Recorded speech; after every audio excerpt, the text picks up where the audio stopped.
வணக்கம், இது ஆர்த்தி கஃபே. இன்னைக்கு நம்ம என்ன பார்க்க போறோம் அப்படின்னா ஸ்பெஷல் மசாலா மேகி நூடுல்ஸ் தான் இன்னைக்கு பார்க்க போறோம்.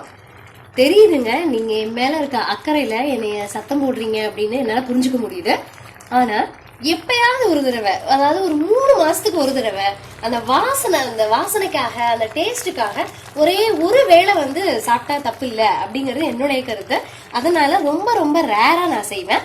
நான் செய்யும் பொழுது அதை எப்படி ப்ரிப்பேர் பண்றேன் அப்படிங்கறத நான் இன்னைக்கு உங்களோட ஷேர் பண்ணிக்க போறேன். ப்ளீஸ் மசாலா மேகி நூடுல்ஸ் செய்ய தேவையான பொருட்கள்: 4 பீஸ் கொண்ட ஃபேமிலி பேக் எடுத்து உடைச்சு வச்சிருக்கேன். 1/4 கப்பு பச்சை பட்டாணி, 1/4 கப்பு நறுக்கின பீன்ஸ், 1/4 கப்பு நறுக்கின கேரட், நல்லா 2 கைப்பிடி நறுக்கின கொத்தமல்லி தழை, 2 பெரிய வெங்காயம் குட்டி குட்டியா நறுக்கி வச்சிருக்கேன். காய்கறி வதக்கிறதுக்கு தேவையான அளவுக்கு எண்ணெய், ஒரு 1/4 டீஸ்பூன் மஞ்சள் பொடி, காய்கறிக்கு மட்டும் தேவையான அளவுக்கு உப்பு, காய்கறிக்கு மட்டும் தேவையான அளவுக்கு காரம், இந்த தண்ணி வேக வைக்கிறதுக்கு, அப்புறம் மேகியினுடைய மசாலா. வானலியில காய்கறி வதக்கிறதுக்கு 2 டீஸ்பூன் எண்ணெய், மேகி ஒன்னோட ஒண்ணு ஒட்டாம நல்லா இருக்கு வரதுக்காக ஒரு 2 டீஸ்பூன் எண்ணெய். இப்ப இதுல எண்ணெய் காஞ்சாச்சு. நம்ம வெங்காயத்தை ஃபர்ஸ்ட் போட்டுருவோம். வெங்காயத்தை போட்டு வதக்கிட்டு அதுக்கப்புறம் காய்கறி எல்லாம் போட்டுக்கலாம். வெங்காயம் நல்லா வதங்கியாச்சு. காய்கறியை சேர்த்துருவோம். கேரட், பீன்ஸ் எல்லாத்தையும் ஒன்னாவே சேர்த்துடலாம்.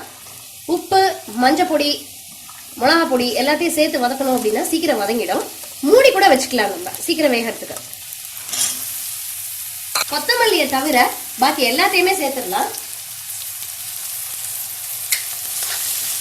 இது நல்லா வெந்ததுக்கு அப்புறம் பார்ப்போம். இந்த மசாலா மேகி நூடுல்ஸ்ல நான் ஒரு ஸ்பெஷல் இன்கிரீடியன்ட் சேர்க்க போறேன், அதாவது பன்னீர் சேர்க்க போறேன்.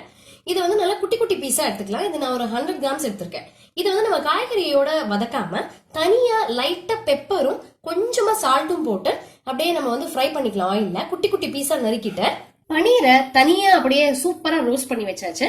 இங்க பாத்தீங்க அப்படின்னா காய்கறியும் நல்லா அப்படியே வதங்கி வெந்தாச்சு. இந்த ஸ்டேஜ்ல நம்ம மெஷர் பண்ணி வச்சிருக்கிற தண்ணியை ஊத்திடலாம். ஆக்சுவலா ஒரே ஒரு பீஸ், அந்த ஒரு கட்டி மேகிக்கு கரெக்டா 1 கப் 200 ml தண்ணி ரொம்ப ரொம்ப கரெக்டா இருக்கும். சோ மெஷர் பண்ணி வச்ச தண்ணியை ஊத்திடுவோம். இப்ப இது நல்லா கொதிக்கணும். கொதிக்கும் போது நம்ம மேகி உடைச்சு வச்சிருந்த மேகியை நம்ம ஆட் பண்ணிக்கலாம்.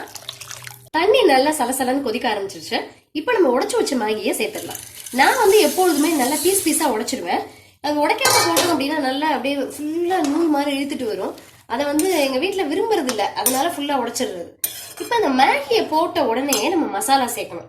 மசாலாவை அப்படியே ட்ரையா சேர்த்தோம் அப்படின்னா அது அங்கங்க உருண்டை கட்டிக்கிறதுக்கு வாய்ப்பு இருக்கு.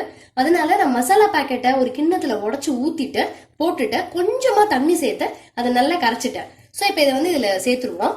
ஈவனா சேர்ந்துரும், கட்டியில தட்டாம ரொம்ப ஃபென்டாஸ்டிக்கா ஈவனா சேர்ந்துரும். இது ஒரு முக்கியமான டிப்பா நான் ஃபாலோ பண்றேன் மேகி செய்யும்போது. நூடுல்ஸ் எல்லாம் சேர்த்து நியர்லி 5 மினிட்ஸ் ஆயிடுச்சு. நான் மீடியம் ஃபிளேம்ல தான் இதை குக் பண்ணேன். இப்ப இந்த மாதிரி லைட்டா ஜூசியா இருக்கிற மாதிரி எடுத்தாதான் நம்ம சாப்பிடும் போது நல்ல டேஸ்டியா இருக்கும். ரொம்ப அப்படியே தண்ணியை வடிச்சிட்டோம் அப்படின்னா ரொம்ப ட்ரை ஆயிடும்.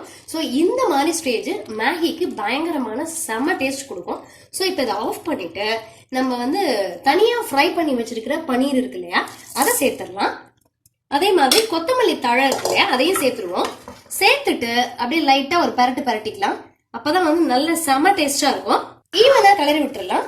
Special masala Maggi noodles ready ஆயிடுச்சு.